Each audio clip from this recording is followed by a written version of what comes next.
প্রতি বছর বন্যা হয় প্রত্যেকটা বছর একই প্যাটার্নে। কোথাও নদীর বাঁধ ভেঙে যায়, কোথাও বাবা তার সন্তানের কবর বাঁচাতে বন্যার পানির বিরুদ্ধে করে যুদ্ধ, কোথাও ঘুম ভাঙে কোমর সমান পানিতে, কোথাও একজন বাবা তার সন্তানের বই মাথার উপর তুলে ধরে হাঁটছেন, কোথাও একজন মা রান্নার চুলার পাশে দাঁড়িয়ে বুঝে ওঠার চেষ্টা করছেন আজকে রান্না হবে নাকি হবে না। বাংলাদেশের বন্যা কোনো ব্যতিক্রম কিছু না। এমন না যে আমরা জানি না যে বর্ষাকাল আসবে, আমরা কিন্তু জানি কোন নদীগুলো ফুলে উঠবে, আমরা জানি কোন জেলাগুলো সবচাইতে বেশি ঝুঁকিতে থাকবে। এমনকি আমরা এটাও জানি যে বন্যার পরে কি হবে। ত্রাণ যাবে, ক্রাউড ফান্ডিং হবে, সোশ্যাল মিডিয়ায় লাইভ হবে, সংবাদ হবে, সেগুলোকে ঘিরে আবার রাজনীতিও হবে। এরপর কিছুদিন পর আবার সবকিছু স্বাভাবিকও হয়ে যাবে। কিন্তু তারপর পরের বছর আমরা আবার ঠিক একই জায়গায় ঘুরে ফিরে এসে দাঁড়াবো। আমার প্রশ্ন বন্যা নিয়ে না, আমার প্রশ্ন দুর্যোগ ব্যবস্থাপনা ব্যবস্থা নিয়ে। আমার প্রশ্ন হলো, যদি একটা দেশের দুর্যোগের ধরন দশকের পর দশক ধরে একই থাকে, তাহলে সেই দেশের প্রস্তুতিও কি একই থাকবে? প্রত্যেকটা বছর আমরা বলি যে এইবারের বন্যা ভয়াবহ, কিন্তু আমি জানতে চাই যে গত বছরের বন্যা থেকে রাষ্ট্র আসলে কি শিক্ষা নিয়েছিল, কিংবা তার আগের বছর,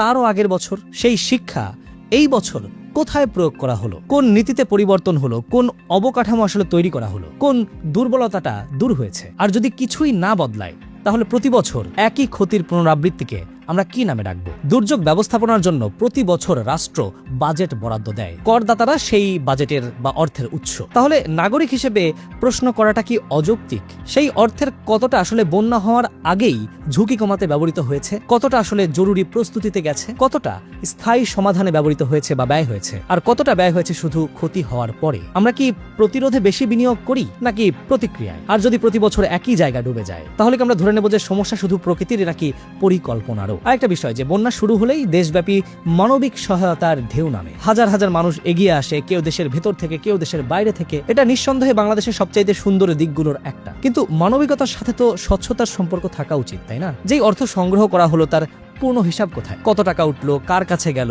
কিভাবে ব্যয় হলো, কতজন উপকৃত হলো? এই ইনফরমেশন বা তথ্যগুলো কি সহজেই জনসাধারণ দেখতে পায়? আর যদি না পায়, তাহলে প্রশ্ন তোলাটা কি ভুল? আমার প্রশ্ন শুধু বেসরকারি উদ্যোগের প্রতি না, রাষ্ট্রের প্রতিও। কোন সংস্থা কোন দায়িত্ব পালন করছে, কোনটা করতে পারেনি, তার মূল্যায়ন কোথায়? বন্যার পরে কি ইনভেস্টিগেশন হয়? জনগণের জন্য কি সেই ইনভেস্টিগেশন প্রতিবেদন প্রকাশ করা হয়? যদি হয়, কতজন দেখেছে? যদি না হয়, কেন হয় না? আরো একটা প্রশ্ন, যেটা হয়তো সবচাইতে বেশি অস্বস্তিকর। প্রতি বছর বন্যার সময় কিছু মানুষ জাতীয় হিরো বা নায়ক হয়ে ওঠে, কিছু প্রতিষ্ঠানের গ্রহণযোগ্যতা বাড়ে, কিছু রাজনৈতিক শক্তি নতুনভাবে তাদের জায়গা ঠিকঠাক করে নেয় বা ন্যারেটিভ বা ভাষ্য তৈরি করে, কিছু সামাজিক যোগাযোগ মাধ্যমের পেজ বা চ্যানেল রাতারাতি জনপ্রিয় হয়ে ওঠে। এতে আসলে আপত্তির কিছু নেই, কিন্তু প্রশ্ন হলো, একটা জাতীয় দুর্যোগ কি আসলে এমন কোনো বাস্তবতা যেখানে সবার জবাবদিহিতা বাড়বে, নাকি এমন একটা সময় বা উৎসব যেখানে সবার জনপ্রিয়তা, ভিজিবিলিটি বা দৃশ্যমানতা সৃষ্টি হবে? আমরা কি আসলে দুর্যোগের সমাধান করছি, নাকি দুর্যোগকে কেন্দ্র করে নতুন নতুন ন্যারেটিভ উৎপাদন করছি? সব প্রশ্নের শেষে আসলে একটা প্রশ্ন বাকি থেকে যায়। স্বাধীনতার এত বছর পরেও যদি একই এলাকার